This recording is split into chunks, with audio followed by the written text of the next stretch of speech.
Jumpa lagi di What's on this week Genpi.co bersama saya Tika Biantaro. Seperti biasa dong, kita akan membacakan 5 berita paling banyak dicari di Genpi.co. Salah satunya yakni tentang curhatan Ibu Risma yang mengaku sudah tak sanggup lagi untuk menjadi seorang mensos karena beban berat yang diembannya. Kemudian juga ada fakta mengejutkan dari mantan sekretaris FPI Munarman. Tapi sebelumnya ada kabar gembira nih, kita akan mengumumkan giveaway, pemenang giveaway 3 orang yang kemarin ikut giveaway sebelumnya. Yakni di episode sebelumnya saya membuat sebuah kuis yang berhadiah senilai Rp500.000 berupa paket kosmetik dari Sarita Beauty. Apa saja 5 berita paling banyak dibaca di Genpi.co? Ini dia What's on this week.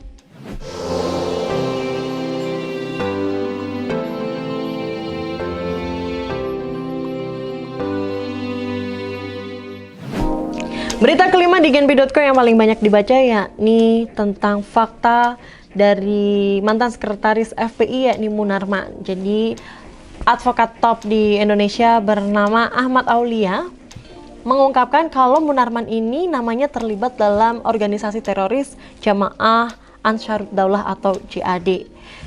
Ini diungkap dari sebuah video saat baiat FPI Makassar yang mendukung ISIS pada 2015 lalu. Jejak Munarman di organisasi teroris JAD ini diamini oleh Ketua Tim Task Force Forum Advokat Pegawai Pancasila atau FAPP, Petrus Celestinus. Ia menyebut banyak saksi yang mengungkap fakta kehadiran Munarman dalam acara baiat tersebut. Yang keempat, berita paling banyak dibaca yakni ex-ketua umum FPI menyerahkan diri ke Mabes Polri. Mantan Ketua Umum FPI bernama Ahmad Sobri menyerahkan diri ke Mabes Polri bersama menantu Habib Rizik Sihab yakni bernama Hanif Alatas. Mereka menyerahkan diri atas kasus pelanggaran protokol kesehatan yang terjadi di Megamendung Bogor, di Petamburan, dan kasus di Rumah Sakit Umi Bogor. Sebelumnya, aparat kepolisian menetapkan 8 orang dalam kasus dugaan pelanggaran undang-undang kekarantinaan kesehatan. 8 orang tersangka dilimpahkan tahap 2 ke kejaksaan karena berkas sudah dinyatakan lengkap. Ketiga, curhatan Ibu Risma sebagai Menteri Sosial. Beliau curhat tentang pekerjaannya sebagai Menteri Sosial yang dirasanya begitu berat. Sampai pada akhirnya Bu Risma ingin melepas jabatannya untuk menjadi Menteri Sosial pembantu Presiden Joko Widodo. Bahkan politikus PDIP ini mengatakan hal yang mengejutkan jika merasa sudah tidak sanggup, maka akan menghadap Presiden untuk meletakkan jabatan Mensos. Ini disampaikan Bu Risma dalam acara peresmian hasil bakti sosial serta media siber SMSI di Banten pada Minggu 7 Februari 2021. Dan yang kedua, Amin Rais kaget dengan isi PP nomor 3 tahun 2021. Tokoh reformasi Amin Rais ini belak-belakan merespon keras tentang beberapa hal dari peraturan pemerintah nomor 3 tahun 2021 tentang pengelolaan sumber daya nasional untuk pertahanan negara. Amin Rais terkejut dengan beberapa pasal dari 104 pasal yang dinilainya akan menimbulkan bahaya jika tidak diperbaiki.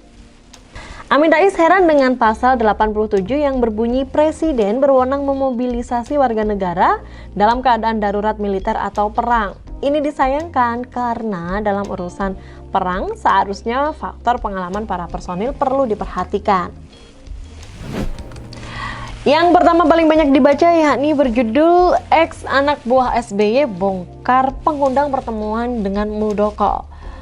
Mantan Sekretaris Divisi Pembinaan Organisasi DPP Partai Demokrat Ian Zulfikar ini menegaskan bahwa Anas Urbaningrum tidak terlibat dalam kudeta yang dituduhkan Ketua Umum Partai Demokrat Agus Harimurti Yudhoyono. Itulah tadi 5 berita paling banyak dibaca di Genpi.co selama 1 pekan terakhir. Dan saya akan mengumumkan 3 orang beruntung yang sudah mengikuti giveaway dengan mendapatkan sebuah produk senilai Rp500.000 dari Sarita Beauty. Yang pertama, ini saya bacakan ada dari Desi Dwi Wahyuni. Selamat sudah komentar di kolom komentar YouTube Genpi.co. Ada juga Gisela Yosefin. Kemudian ada juga Dewi Novitasari. Tunggu ya, tim kami akan mengirimkan email untuk konfirmasi alamat juga identitas para pemenang di rumah. Oke, itu tadi 5 berita paling banyak dibaca di genbi.co dalam Wow What's on This Week. Genbi.co, saya Tika Biantara mohon pamit, sampai jumpa.